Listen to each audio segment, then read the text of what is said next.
प्रज्ञा के गांव में अब भी कुछ वृद्ध जिंदा थे जो कभी संध्या और आरव को गलत मानते थे। अब वही लोग मंदिर के सामने आरव संध्या वाटिका बना चुके थे। एक वृद्ध ने सभा में कहा, हमने कभी जो रिश्ता पाप समझा था वही अब हमें अपनी आत्मा से जोड़ता है। शायद तब हम अंधे थे, आज उनकी परछाई ने हमें उजाला दिखाया है। 7 साल की आर्या ने एक स्कूल कार्यक्रम में कविता सुनाई। मेरे घर में माँ पापा शादीशुदा नहीं, पर उसने बड़ा प्रेम किसी में नहीं। मेरे नाना नानी भी ऐसे ही थे, पर उनकी कहानी अब हर दिल में बसे। मैं रिश्तों को नामों से नहीं देखती, मैं बस आत्मा में उतरती हूँ। पूरा हॉल खड़ा होकर तालियां बजाने लगा।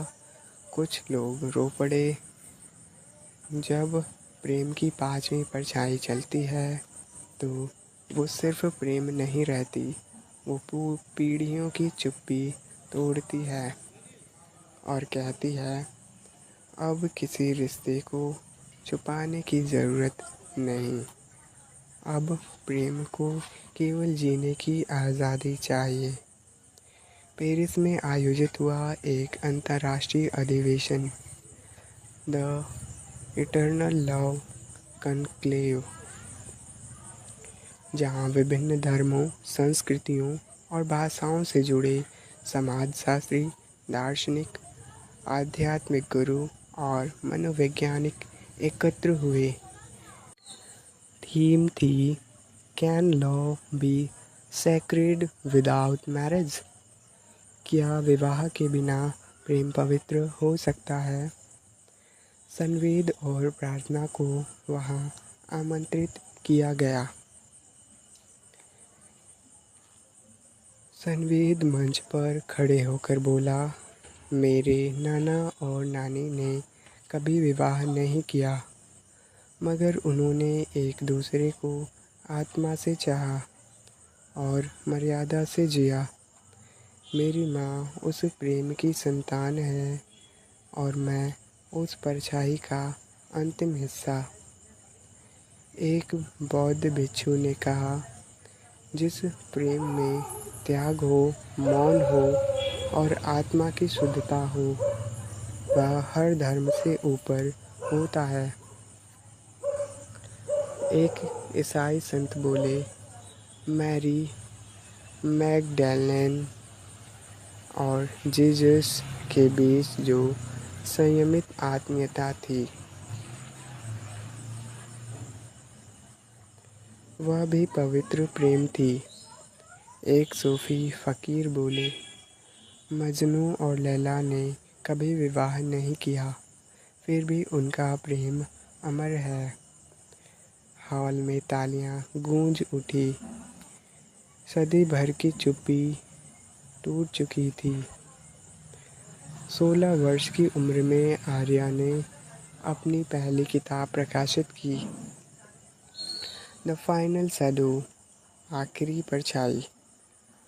प्रथम पंक्ति थी, मैं छाँव में जन्मी, पर परछाई बनकर जीती हूँ।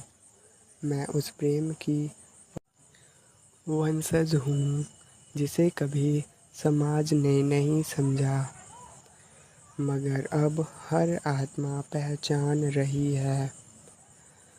ऑक्सफोर्ड, हार्वर्ड, JNU और बनारस हिंदू विश्वविद्यालय में अब beyond boundaries, ethics of soul love नाम से एक नया कोर्स शुरू हुआ, जिसमें आरव, संध्या, प्रज्ञा, प्रार्थना, आर्या की प्रेम परंपरा को पढ़ाया जाता। यह पहला रिश्ता बन गया जो बिना शादी, बिना नाम। फिर भी दुनिया के पाठ्यक्रम में जगह बना सका।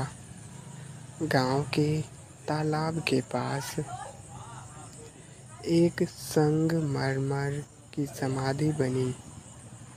आरव और संध्या, जिन्होंने प्रेम को जिया मगर कभी किसी रिश्ते की दीवार को नहीं लांघा, वहाँ एक शिलालेख उकेरा गया। ना मिलन, ना बिछड़ना, ना नाम, ना बंधन, बस एक परछाई जो आत्मा में बसती है। आर्या एक साहित्य सम्मेलन में मंच पर खड़ी थी। उसने कहा, मुझे कई बार पूछा गया, क्या तुम गर्व करती हो अपने पूर्वजों पर, जो सामाजिक परिभाषाओं के बाहर प्रेम में रहे? मेरा उत्तर एक है, अगर उन्होंने प्रेम को बांधा होता तो शायद वो एक रिश्ता बनते, लेकिन उन्होंने प्रेम को उड़ने दिया, इसलिए वो एक परंपरा बन गए। मैं उनकी 5वीं परछाई हूँ और मेरा जीवन उनकी छाया है। हॉल में सन्नाटा था। फिर एक छोटी बच्ची खड़ी होकर बोली, मैं भी अपनी मम्मी को अब शर्मिंदा नहीं मानूंगी। वो भी बिना शादी प्यार करती हैं। वहाँ उपस्थित लोग रोने लगे। कोई ताली नहीं, सिर्फ मौन सहमति। छाँव में तेरी परछाई अब एक किताब नहीं रही, वह एक विचार बन चुकी थी, एक आत्मिक विरासत जो पीढ़ी दर पीढ़ी चलती ही जा रही थी।